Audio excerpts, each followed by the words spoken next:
嗱，我之前講過啦，每個女士咧都有個真皮手袋看門口嘅，而真皮手袋當中咧，就鱷魚皮咧就最為矜貴啦。女王，我有問題啦，點解鱷魚皮係最矜貴？唔通物以罕為貴？嗱，我亦都有聽過啲朋友嘅經驗咧，喺 waiting list 講係 waiting list，等咗3年都未必等到啱心水嘅皮，仲要挑選嘅過程係非常之嚴謹嘅噃。係啊，佢要得到咧最靚嘅鱷魚皮嘅。如果個皮上高咧有少少蚊叮蟲咬咧咁細微嘅瑕疵咧都唔得嘅，即刻被勾咗嘅。咁如果咧就係揀到最靚嘅鱷魚皮啦，仲要同橡樹皮咧一齊擺喺地下賣8個月，拎翻出嚟咧相安無事咧，先至擺 designer 台面咧製造呢啲手袋。我真係非常之珍貴，但係我見到咧佢哋每個標誌隔離都會有啲 signature， 咁嗰啲究竟係咩嚟嘅咧？好啦，咁啊呢個咧有2點咧，就代表住呢個嘅鱷魚皮咧就係嚟自津巴布韋，而嗰個咧就係有個馬蹄鐵咧就係代表特別訂造。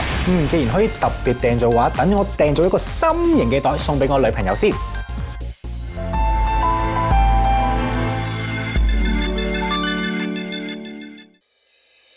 今個星期喺米蘭站熱賣榜嘅榜首就係呢一個 Hermes 山羊皮銀扣款 Birkin Bag。呢一款 Birkin 手袋係 Two Tone 顏色設計，而且袋身印有馬蹄鐵標誌，令到呢一款 Birkin 手袋更加顯得矜貴，因此深受名門嘅喜愛同追捧。